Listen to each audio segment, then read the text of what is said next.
Welcome to the Genius Talk podcast. I'm your host Atul Raj, and today we have David Kaplan with us. David, welcome to the podcast. Thank you. Awesome. So, for our listeners who don't know you, can you tell them who you are and what do you do? Sure. So, obviously, my name is David Kaplan.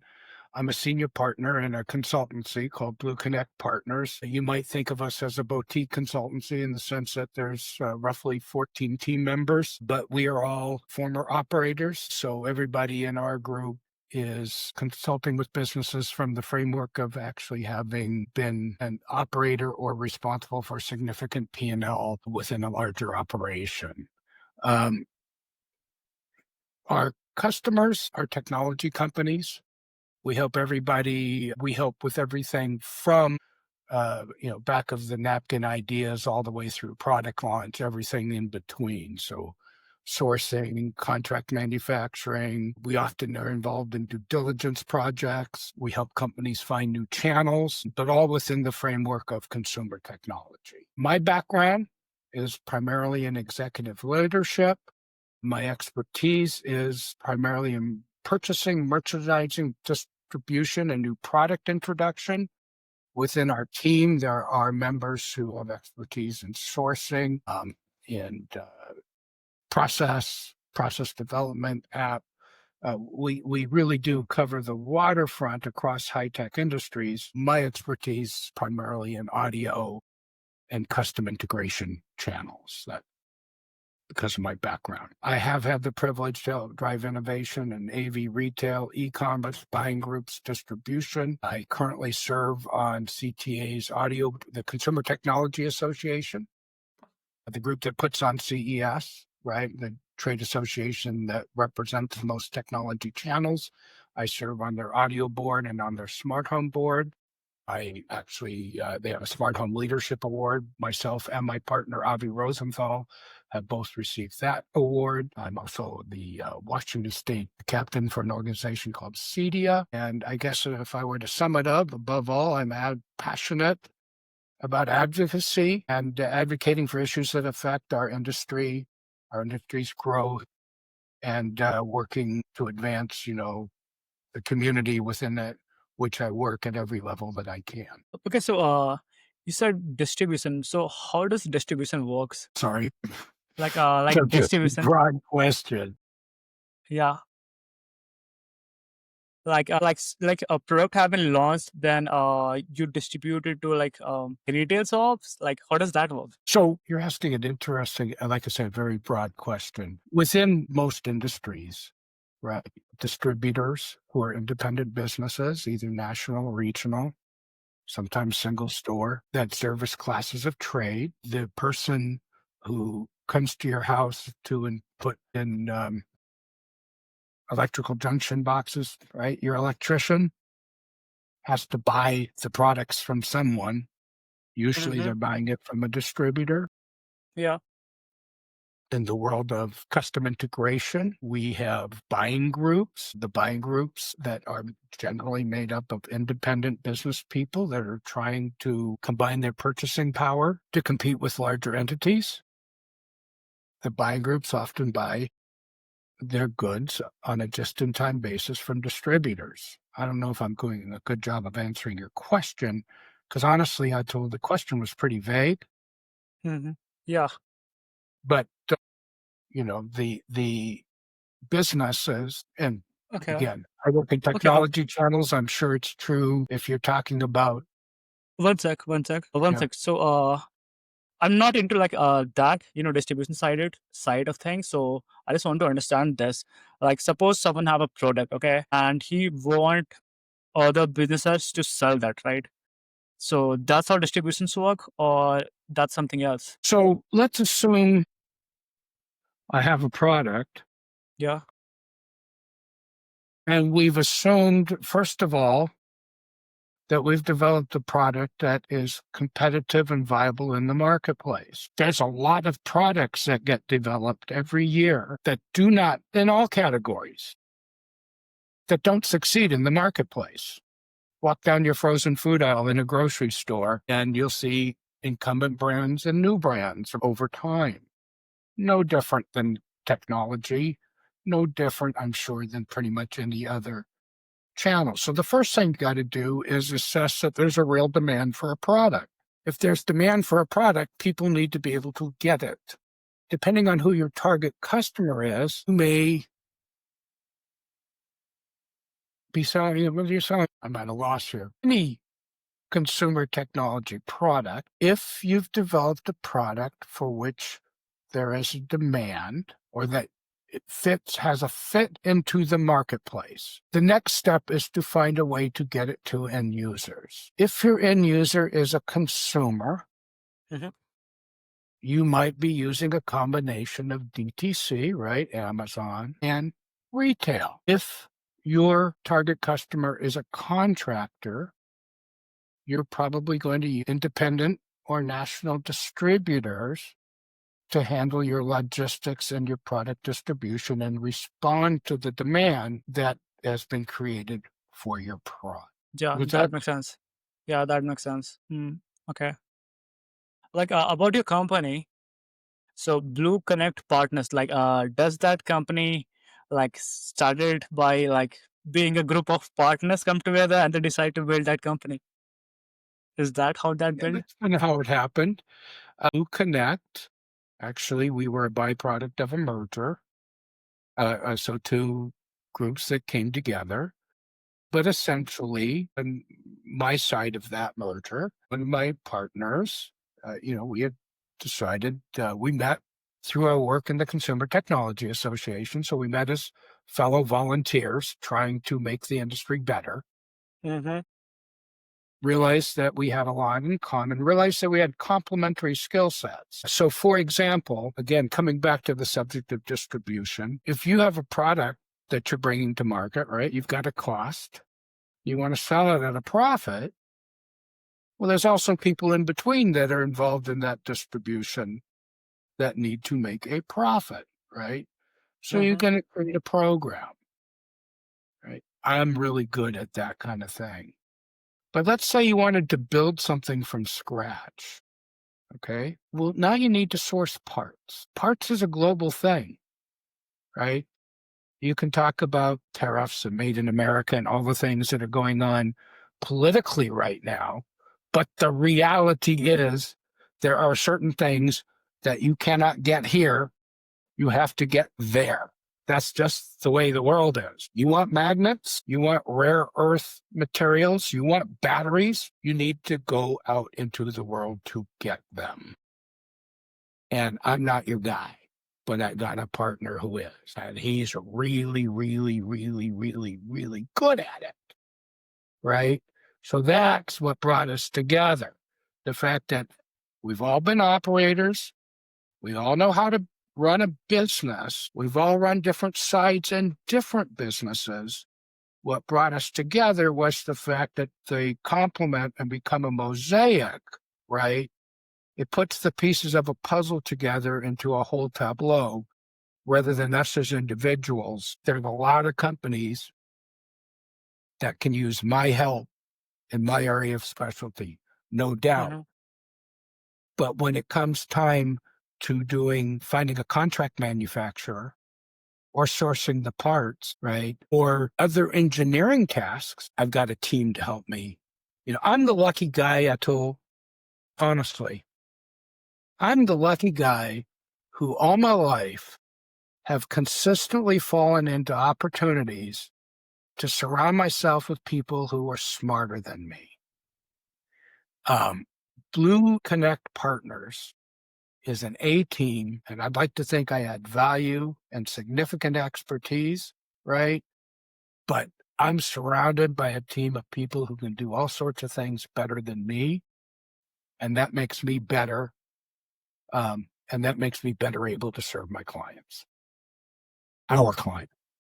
Yeah. One of your main expertise is in product launching, right? One of my areas, yes, Yeah.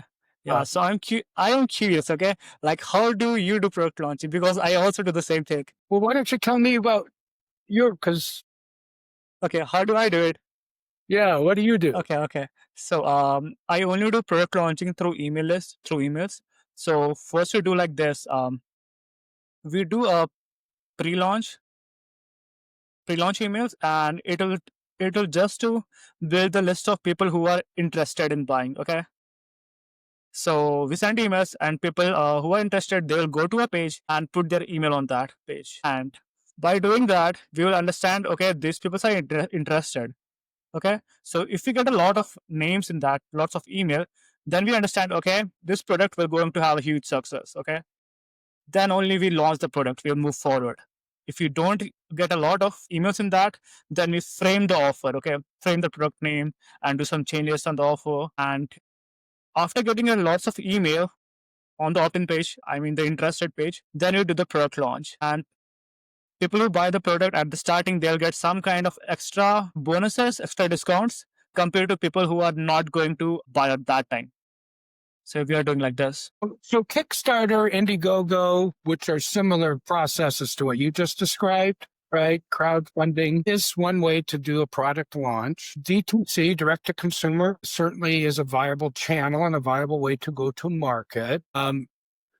Amazon in aggregate, I guess, gets to be, along with Walmart, the two largest retailers in the country. But the reality is that direct to consumer is part of the market, is always going to be self-limiting, is always going to make brand building a challenge if that's your goal.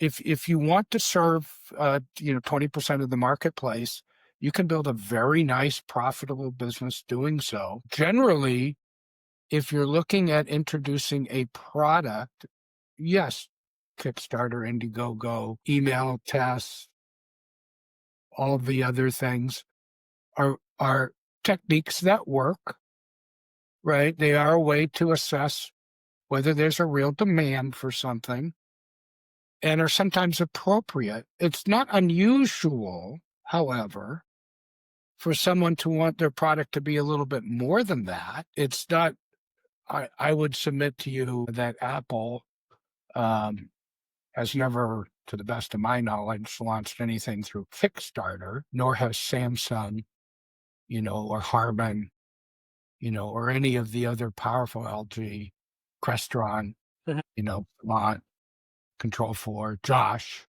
right? Any of the platforms, I can't recall, a whole lot of connected home. I'm sure they've been there. I actually, as a hobby, Yeah. something you just like to do, I follow Kickstarter, Indiegogo. I seem to have a knack for, backing the guys who never deliver. But there's all sorts of, never seen so many electric bikes, for example. And I would also submit to you that while you might find localized or enough demand to support a run rate, Kickstarter and Indiegogo are really good evidence that whatever the trend is, wherever things are going, there's always more people going there than are going to succeed there. Lots of people have come out with streaming audio products, right? And I would tell you that Microsoft had a product called the Zune that Microsoft. you might not even be pronouncing it correctly anymore, right?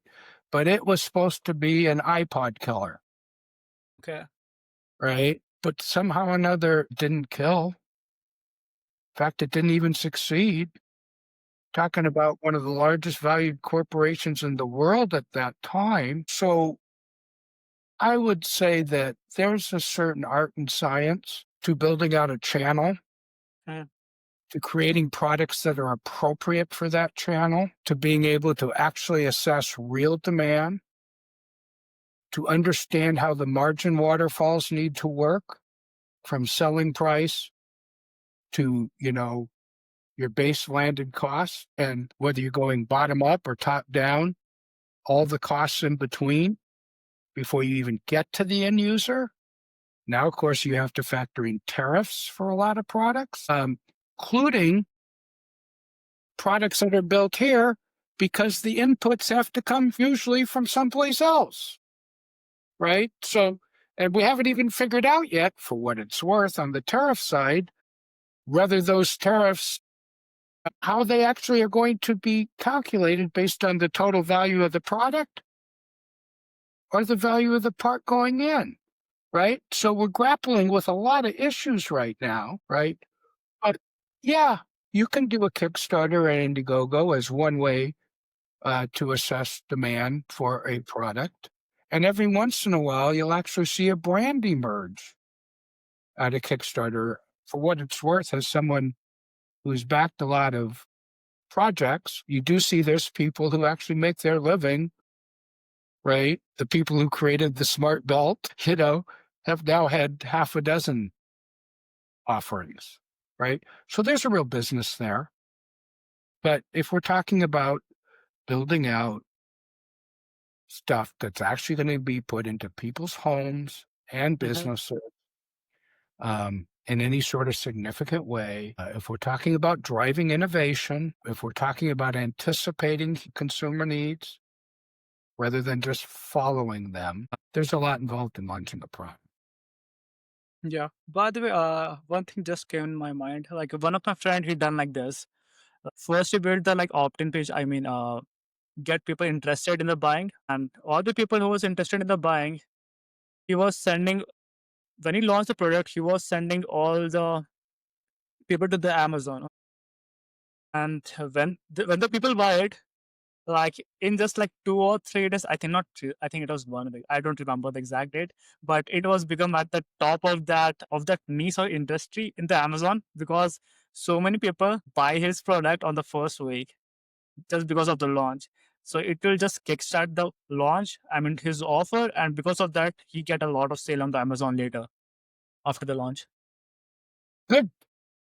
Does happen. Yeah.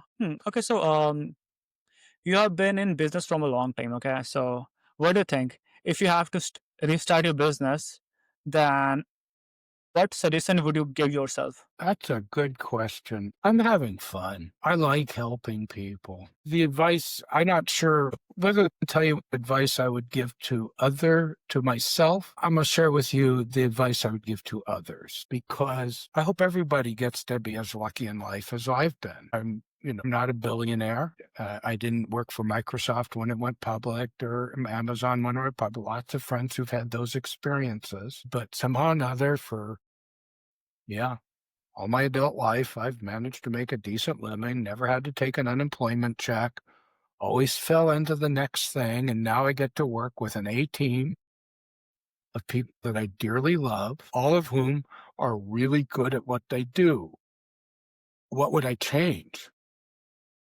Not a lot. Maybe I could win the lottery. Maybe I have won the lottery, right? But the advice that I give people, and I say it the same way every time, and that's never underestimate the power of a random encounter in a trade show aisle. Show up. When you've picked your business, your channel, your passion, music, technology, diamonds, jewelry, perfume, whatever it is, clothes. I went to my first consumer electronics show. I was a sophomore in college. I was selling stereo equipment to pay my way. My dad had passed away, not an unusual story back then of where lots of us were working our way through college selling stereo equipment because there were stereo stores everywhere, right? I honestly thought that if I could get good at that, I could work anywhere. So that's what I did. And it accidentally turned into a career. Why did it turn into a career? Well, I had this consumer electronics show in Las Vegas. And I just bought my first new car. This will tell you how old I am. It was a 1977 Toyota Corolla SR5. And my boss says to me, we were in Olympia, Washington, let's drive to Las Vegas and go to the show. It was the first one that they had in Vegas. And that's what we did. I had to drive because I couldn't afford a plane ticket. Right. I had a Texaco credit card. That's what got me there. The car payments, all of $79 a month, were a stretch. I remember it very well. And it was this whole new world. And I started meeting people and networking people and getting to know the reps that were calling on us at our little stereo store in Olympia, Washington. And I started to meet factory guys. And guess what? A year and a half later, I started a rep company. And I actually had lines because I knew people. I was still in college, right? 5 years after that, I get hired by my biggest customer, right? Who had a need for my skill set. Go figure. And that went on for quite some time. Who gets luckier than that, right? Then I got some factory jobs. One thing led to another, but I think it all started by showing up. So the advice that I would give, we live in a remote world these days. Worked out of a home office now for over 20 years. I've watched the evolution, right? I have people who I got a call the other day from a guy, who's texting before I called. Did something go wrong with can you still see me? Yeah, I can see you. Okay. He's a guy, anyway, apologized for Okay. something. He's looking perplexed. Yep. Something happened? Okay. No problem. Okay. Good.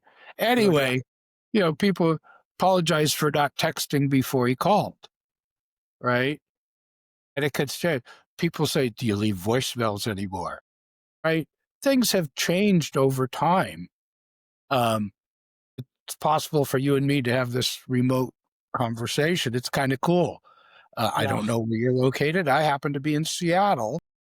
Based on our bandwidth issues, I'm guessing you're a long way from here, Yes. Other part of the earth. right? So Yeah. the advice I give people, and I think it's good advice, is show up.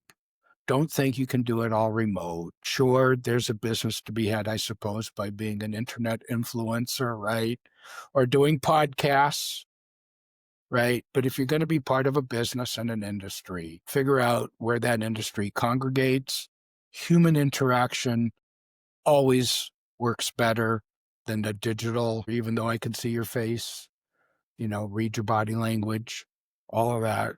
If we were talking across the table, it would be a better communication than talking across the globe like this. At least I think Yes. so. Yeah. I totally agree with that. But we have to go with like this only for now. Yeah. But, more power to you. Honestly, Atul, I was not familiar with your podcast when you reached out.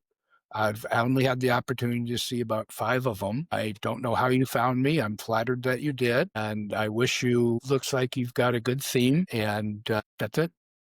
Thank you so much, David.